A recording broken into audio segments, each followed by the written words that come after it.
7.3, we're looking at the complex numbers in our polar form. So yes, we are looking at our complex numbers. Let's just start with some basic review. You know, if we were to graph complex numbers, I think you worked with this in Algebra 2 a little bit. 3 plus 4i, there's two components to a complex number. The first number is your real, and your second number next to the I is your imaginary component, which works out pretty well because if you think about our xy axis, there's two axes. We can let each axis represent one of these components. Your real will be your horizontal, and then your imaginary will be your vertical axis. So if we were to graph 3 plus 4i, 3 units to the right because it's positive, and then 4 is your imaginary, so up 4. 1, 2, 3, and 4. So there is point A, 3 plus 4i on the complex plane. 4 minus 2i, again 4 to the right, but now down 2. How about negative 5? Where's that going to go? 5 to the left.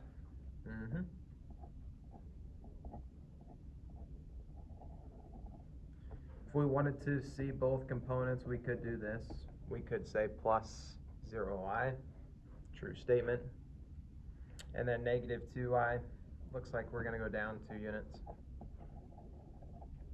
And once again, if we wanted to see both parts, plus negative 2i, because I wrote the plus sign, there we go. Or 0 minus 2i. But that's just plotting complex numbers. More review. If they ask us to find the absolute value of a complex number, that was essentially finding the distance from the origin to that point. So maybe we want to find the absolute value of A. Well, what we'd have to do is to find that distance from the origin to A. And how can we do that? Pythagorean theorem. Okay? So the absolute value of some number z of that complex number can be found by taking the square root of a squared plus b squared. Sorry, there we go on the screen. Once again, absolute value of z is equal to the square root of a squared plus b squared.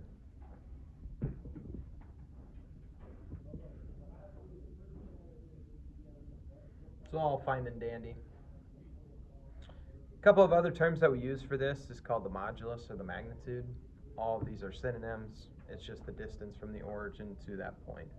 So find the magnitude of negative 5 minus 12i, square root, negative 5 squared plus negative 12 squared.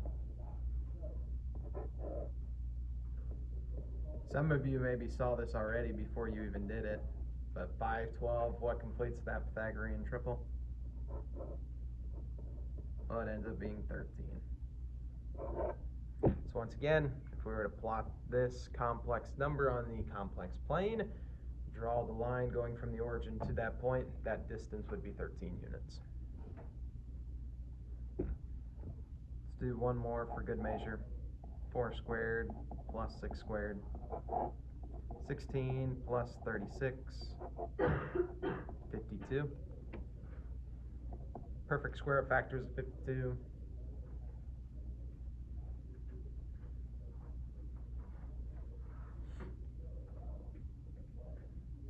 For me, it's the calculator game at this point.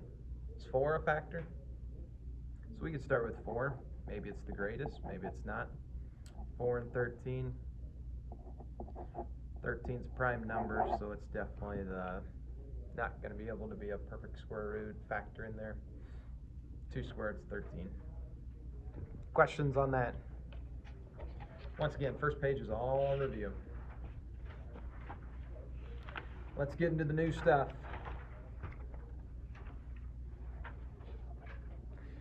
So now the task is to write the polar form of a complex number. So all of that was rectangular. Now we get to take the complex number and write it into polar form.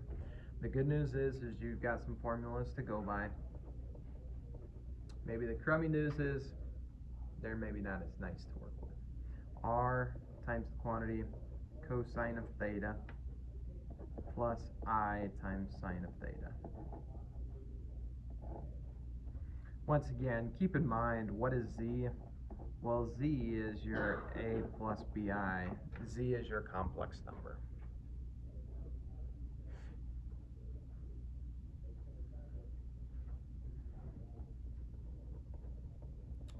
Add these as side notes, where a is equal to your r times cosine of theta.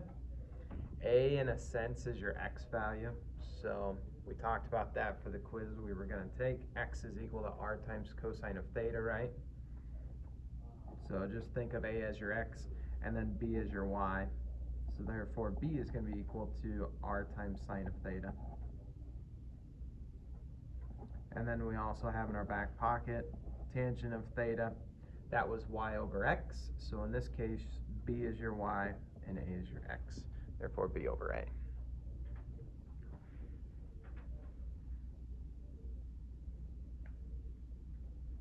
Ready? Write the complex number in polar form. Again, not rectangular plane or rectangular form, but polar form. You start off by usually just identifying where the point is going to be at. You know, if we plot 1, -1, over 1, down 1, yeah, that's going to put us in quadrant 4. So we're just going to kind of keep that in the back of our mind as we go about this, in particular when we go to find theta. Our formula tells us we need r and we need theta, right? It's been the concept for the last almost week now. If I want polar, I need r and theta. So that's what we're going to find first. R is Pythagorean theorem. So a squared plus b squared. My a value is 1. B value is -1.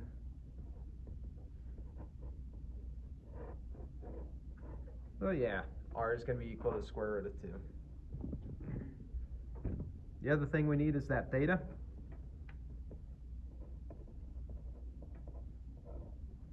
Once again, we said tangent of theta is equal to the y over the x, or the b over the a, now that we're talking complex.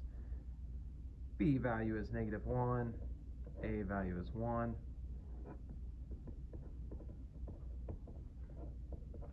On our unit circle, do we have the tangent of -1 somewhere?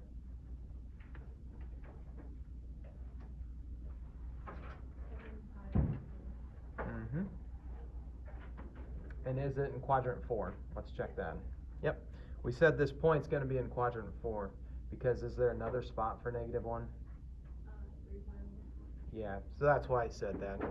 Typically 2 spots, 2 locations, as always. But again, we chose the correct one there with 7 pi over 4.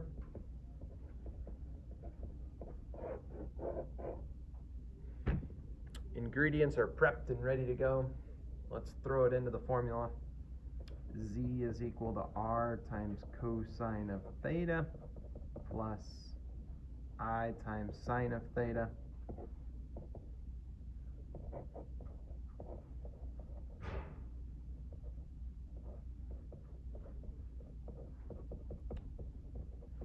And just plug it in.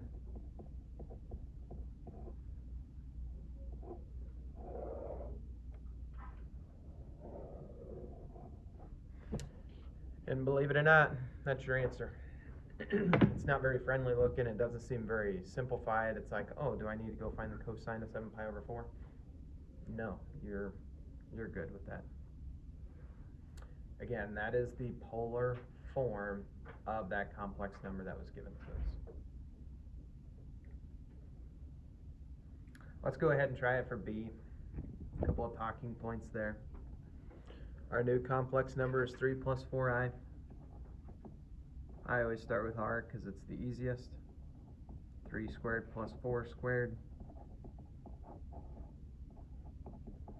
9 plus 16.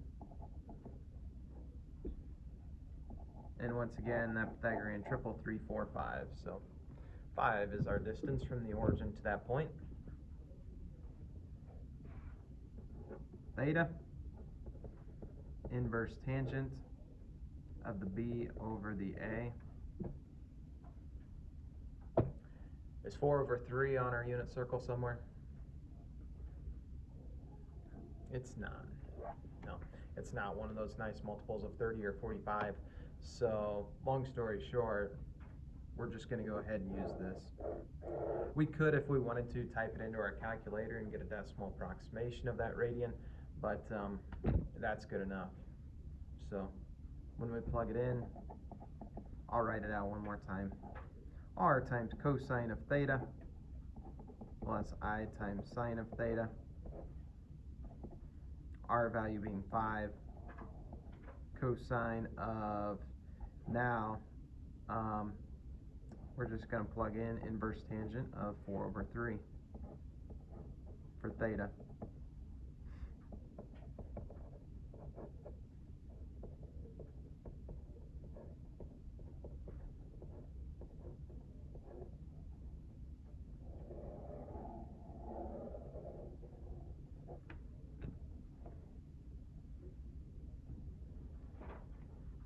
So kind of two examples there, one where we had the really nice number that appeared on our unit circle, and another one where it wasn't. I think we ran into an example like that the other day. Maybe you saw that in the back of the book. They had inverse tangent, and that was the reason why they had that. Let's see if we can go the other way. For number 4, they actually give us the polar form, and now we want to go back to rectangular. Okay. Looking at what we have here, we got a 6, we got a cosine of 150 plus I times sine of 150. You know, just identifying our components here. What's our R value? Yep, and what's your theta? 150. And maybe let's write the radian measure there too. Is it 5 pi over 6?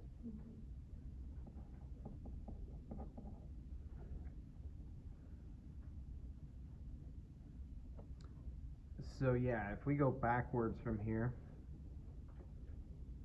this is where we will actually evaluate it. Cosine of 150. What's your x value there?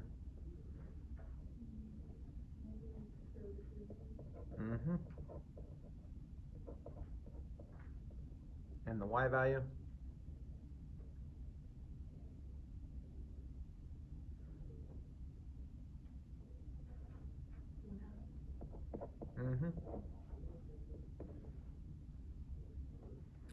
And just keep in mind, when we go back to rectangular, what they're saying is the normal complex form.